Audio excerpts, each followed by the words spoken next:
SCP whatever -J. Procrastinati. Object class. Yeah. Special containment procedures. In a box. In my office. Description. It's a rock. It makes you procrastinate. Addendum. Oh, probably memetic or something. I'll finish this up later. Dr. Wang. Why change? It was memetic after all. This all began with Dr. Wang being booted out of the Foundation. I started working with Dr. Wang 5 years after I got my bachelor's and getting recruited because of my cum laude and all that. He was a charming guy, humorous but never losing his cool, and works really hard. It stayed this way until, 10, 20 years ago? He claimed he was under the effect of a stone in his desk. A stone that caused people to lose interest in work, to lose willpower for innovation. A procrastination rock. Maggie and I thought it was a joke. It wasn't the first time Dr. Wang created a fictional SCP to scare us. We didn't conduct any research on it. After all, how can you research a non-existent joke? The joke was forgotten, just like the stone itself after a few days. I would not remember the stone again until many years later. Dr. Wang started to make mistakes he never made. A misplaced book here, an overturned beaker there, was all explained away with a wave of a hand. He was an old man, after all.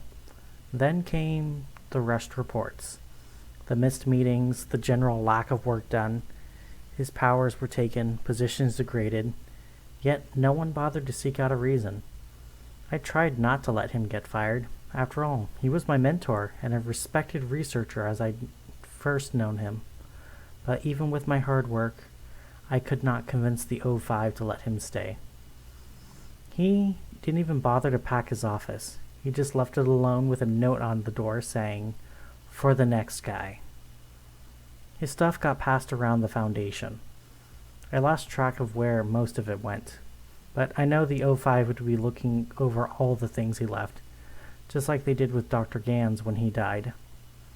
I visited Dr. Wang from time to time, and I remained working for the Foundation, but my heart wasn't in it after Dr. Wang left. A new researcher, while digging through Dr. Wang's stuff, found the long-forgotten stone.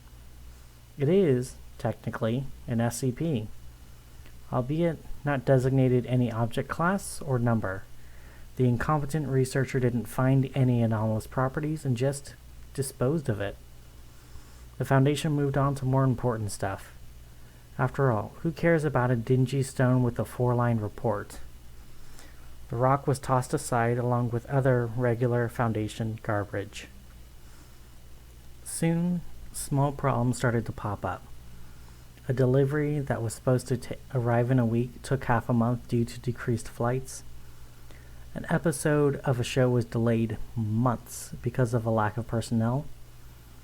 A highway that was planned to be built in 6 months dragged into several years.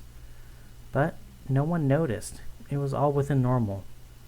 After all, what human doesn't make mistakes? We are fallible after all. They aren't huge problems anyway.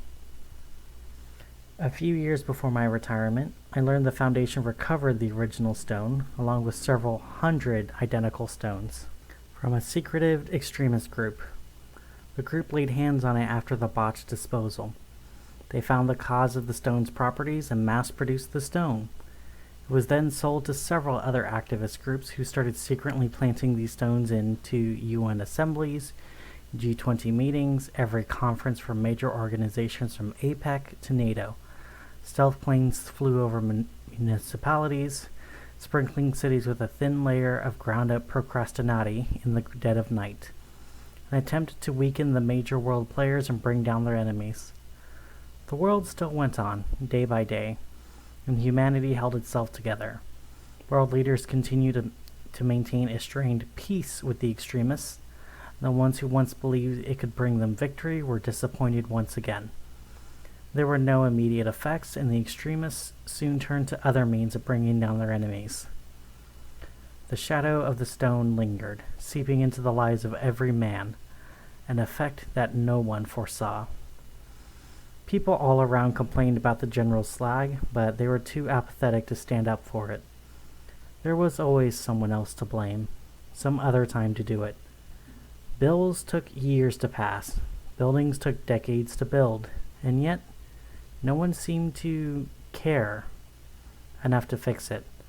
Soon, activist groups fell apart due to lack of interest. Labor unions dissolved because no one had the will to fight for rights. Members of parliament bodies were still elected, but there were no bills to pass, no issue to debate, no conflict to resolve. Wars ended because soldiers on both sides had lost the passion and patriotism that brought them there. The O5 Council tried to prevent the spread of this phenomenon, to start the recovery, to let humanity stand back up on its feet.